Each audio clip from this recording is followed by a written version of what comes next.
Chapter 27. Tazi, the king, sent for another magician, Wancho, who came and was commanded to exhibit his powers, but he also demanded a high price, which the king agreed to pay, and Wancho exhibited.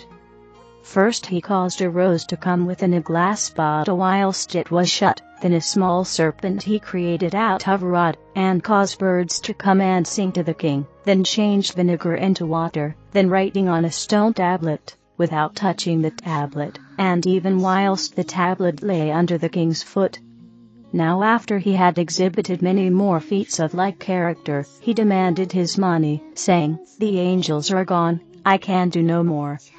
The king said, "And hast thou not power to fetch them back?" Wancho said, "How much wouldst thou give?"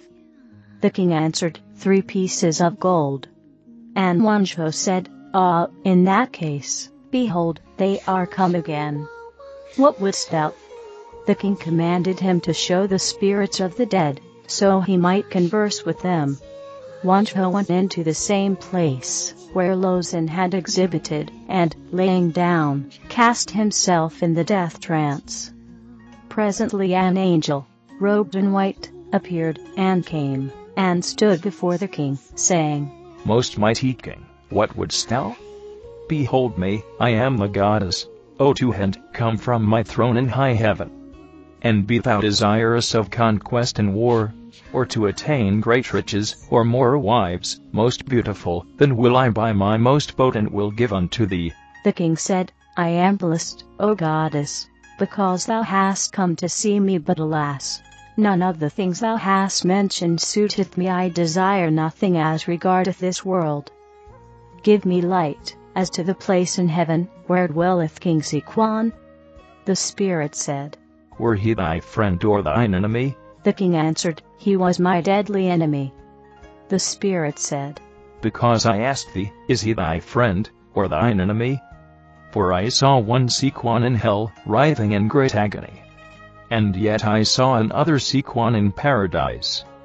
So, then, I will go and fetch him that is in hell." The spirit passed over to the corner, and presently returned, saying, Oh, horrors, demons, hell, and such like, pretending to be in torments, as if it were Sequan in torments. After this the king called for many different spirits, whether they had ever been, or whether fictitious, and they came all the same. Finally Tazi, the king, said, "Bring me now the wisest god in heaven, for I would question him." So the spirit went again toward the corner, and then approached, saying, "Man of earth, because thou hast called me I have come.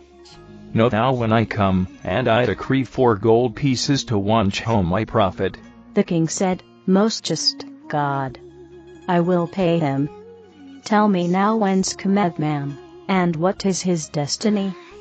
The spirit said, "First, then, the air above the earth is full of elementary spirits. The largest are as large as a man's fist, and the smallest no larger than the smallest living insect on the earth.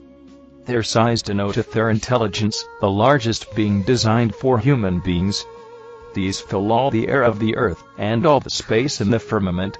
Above the earth, they have existed from everlasting to everlasting, for they were without beginning. Now whilst a child is yet within the womb, one of these elementaries entereth in the child, and straightway there is the beginning of the man. And in like manner are all things produced which live on the earth." The king asked, "Before such time when man beginneth, whilst these elementaries are floating about, do they know anything?" The spirit said, "Many of them have great wisdom and cunning, and are withal great liars and thieves and rascals. Knowest thou one Lucin, a magician?" The king answered, "Yea." And then the spirit said, "Well, Lucin is obsessed by the elementaries, and they are all great liars, pretending to be spirits of the dead. As for myself, I am a most virtuous goddess, from the highest heavenly spheres. I tell thee, O king, these elementaries are the curse of the world. They are anxious to be born into life, so they may have souls, and they inspire mortals to paternity and maternity, that they may have an opportunity for incarnation. The king said, "Thou hast answered well, O goddess. I will pay according to thy decree." And thereupon the spirit departed.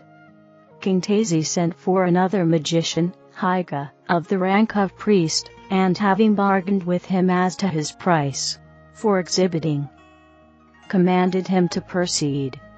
Higa then exhibited after the same fashion as the others, doing great wonders. And him also did the king command to show the spirits of the dead. Higa complained about the price, but being assured by the king that his demands would be paid, the magician went into the same corner and cast himself in the Holy Ghost trance, and presently a spirit appeared, saying, "Greeting to thee, O king. Whether thou desirest conquest, or riches, or more women, name thou to me, and I will give abundantly. Know thou I am the spirit of the great Zarathustra." The king said, "Great Zarathustra, thou art most welcome. But, alas, none of the things thou hast named are what I desire. Tell me, O Zarathustra, what is the origin and destiny of man?" The spirit said, "First, then, O king, in days long past, the sun turned round so swiftly it threw off its outer rim, and the rim broke into 1,000,000 pieces, flying every way. And these pieces are the stars, and the earth, and the moon. And for millions of years the earth was only a stone, melting hot, but it cooled off in time, and the outer stones on the earth were oxidized, and this made moss. Then the moss died, but the spirit of the moss reincarnated itself, and this made grass. And the grass died, but the spirit of the grass lived and reincarnated itself, and thus made the trees. Then the trees died, but the spirit lived, and it reincarnated, and became animals, and they died, but their spirits lived and reincarnated, and became man. After that the spirit no longer reincarnateth itself, but floateth upward into peace, and resteth for a long time, when it finally mergeth back into the sun, and is extinct, like a lamp burnt out." The king asked, "How, then, is it with thyself?" The spirit replied, "I was the original sun god that came away